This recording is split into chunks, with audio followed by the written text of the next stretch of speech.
let's have an idea of a few more properties of nuclei. We know very well that a nucleus contains all the positive charge of the atom in the form of protons, whose charge and number is equal to those of orbital electrons. The number of protons or electrons is named as charge number or atomic number Z.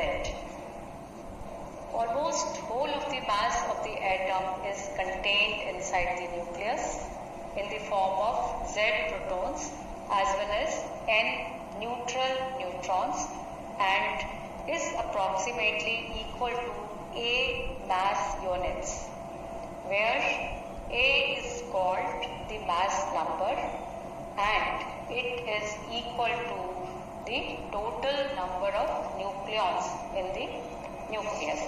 That is, mass number A is equal to Z plus N, number of protons plus number of neutrons. This you know very well. Now, mass unit, atomic and nuclear domain में mass measurement की एक common unit है. Now what is it and how do we get its value? कुछ आपको याद होगा, आप लोगों ने इसे पढ़ भी रखा है पहले की क्लासेस में. तो इसे हम कैसे कैलकुलेट करते हैं?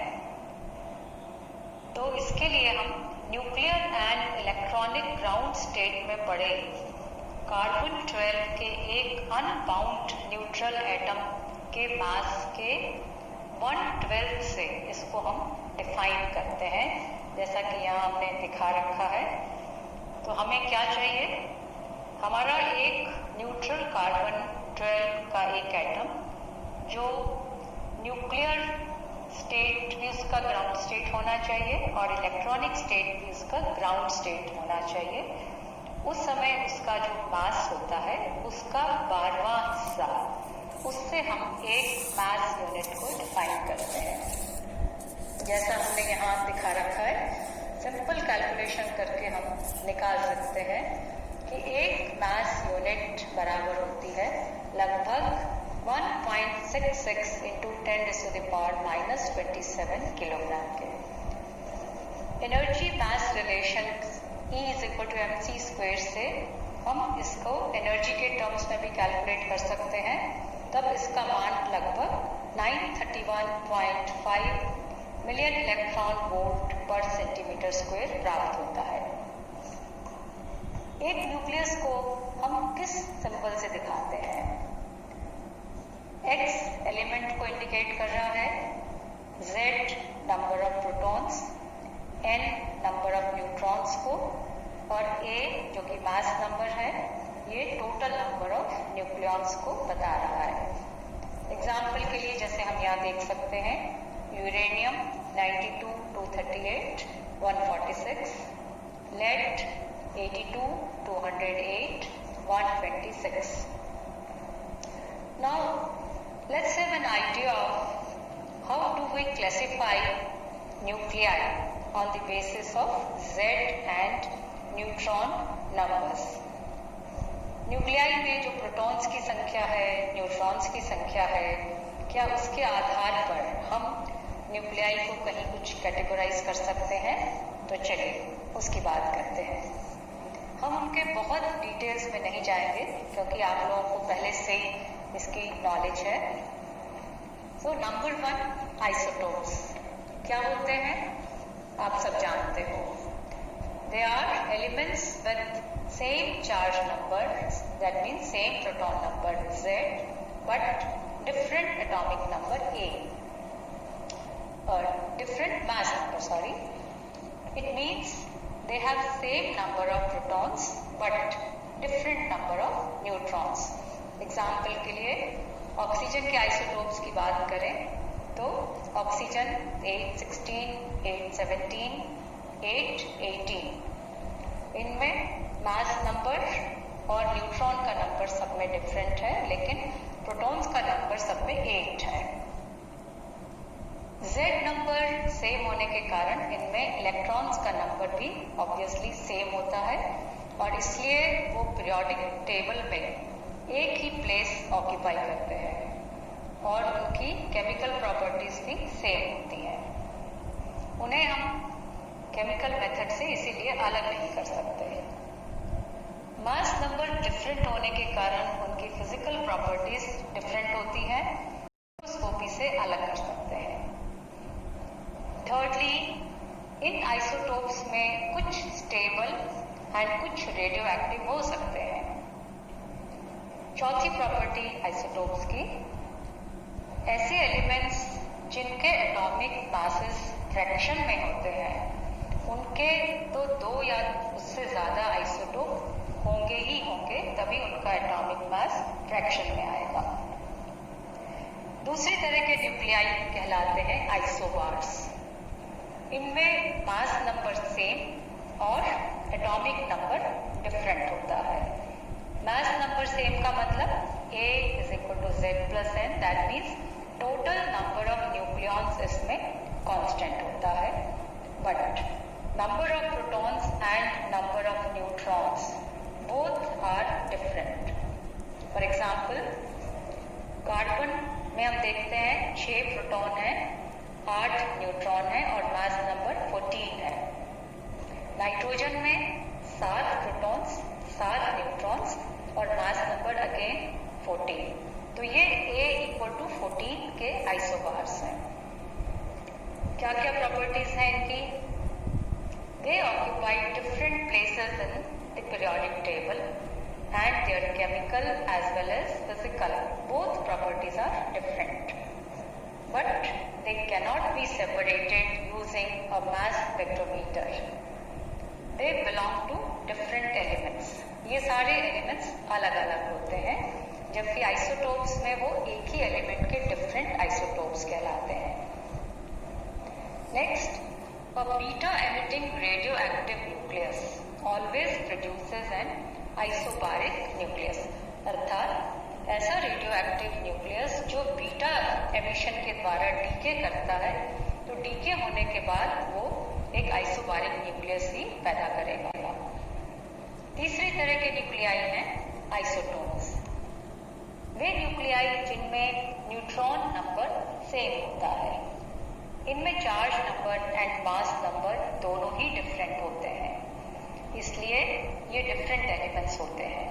For example, number of neutrons 7 के बराबर उनके करस्पॉन्डिंग आइसोटोन्स। कार्बन जिसमें 6 proton, 7 neutron, mass number 13। Nitrogen 7 proton, 7 neutron, mass number 14। Oxygen 8 protons, 7 neutrons, mass number 15। चौथी तरह के न्यूक्लियाई की हम बात करें तो ये है isomers. They are same nuclei, that is same atomic number and same mass number. वही न्यूक्लियाई, उनका एटॉमिक नंबर भी वही और उनका मास नंबर भी वही। तो फिर उनमें आपस में क्या फर्क हो सकता है? This simply lie in different energy states. जिस तरह हमने एटॉमिक एनर्जी स्टेट्स पढ़ी हैं, उसी तरह से न्यूक्लियस में भी डिफरेंट एनर्जी स्टेट्स होती हैं और आइसोमर्स डिफरेंट एनर्जी स्टेट में लाई करते हैं। ये ग्राउंड स्टेट के ऊपर किसी भी एक्साइटेड स्टेट में ये रह सकते हैं। Such states are also named as metastable states of the ground state. It's like a nucleus in its ground state and a similar nucleus in an excited state as shown here for cobalt 27. तो यहाँ हमने दिखा रखा है एक cobalt 27 ground state में और एक उसका आइसोमर जो एक्साइटेड स्टेट में बैठा हुआ है। आइसोमेरिक स्टेट को दिखाने के लिए स्मॉल m लगा दिया जाता है एटम के मास नंबर संख्या के बाद में। तो ये उस मेटास्टेबल स्टेट का एक रिप्रेजेंटेशन है।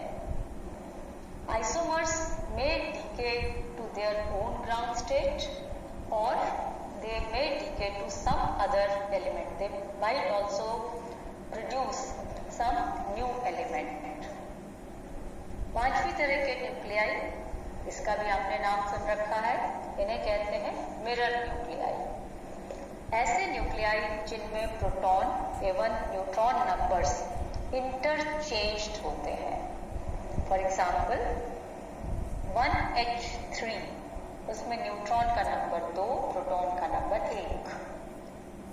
2He3 हीलियम, जिसमें प्रोटॉन का नंबर 2 और न्यूट्रॉन का नंबर 1, अर्थात एक में प्रोटॉन का नंबर दूसरे के न्यूट्रॉन नंबर के बराबर होता है। इनकी स्टडी से हमें बहुत इंपॉर्टेंट रिजल्ट्स मिलते हैं। ये न्यूक्लियर फिजिक्स की नेचर को समझाने में बहुत हेल्पफुल होते हैं, क्योंकि इनमें न्यूट्रॉन प्रोटॉन के बीच के जो इंटरेक्शंस हैं, बॉन्ड्स हैं, उनका नंबर तो सेम होता है, जबकि प्रोटॉन प्रोटॉन के बीच का इंटरेक्शन का नंबर और न्यूट्रॉन न्यूट्रॉन के बीच के बॉन्ड्स का नंबर आपस में इंटरचेंज हो जाता है। तो इन मिरर न्यूक्लियाई की बाइंडिंग एनर्जी में अंतर, दूसरे एनर्जी लेवल्स में एनर्जी का मान, स्पिन एंड पैरिटी की वैल्यूज, इन सब से हम न्यूक्लियर फोर्सेस के बारे में इंपॉर्टेंट कंक्लूजन्स निकाल सकते हैं। This we will be discussing later on in details. So आज के लेक्चर में हमने न्यूक्लियर फिजिक्स का जस्ट एक छोटा सा ओवरव्यू प्राप्त किया और जो टॉपिक आज हमने टच किए हैं वो और इनके अलावा बहुत सारे और न्यूक्लियर फिजिक्स के टॉपिक डिटेल्स में हम आगे डिस्कस करते रहेंगे।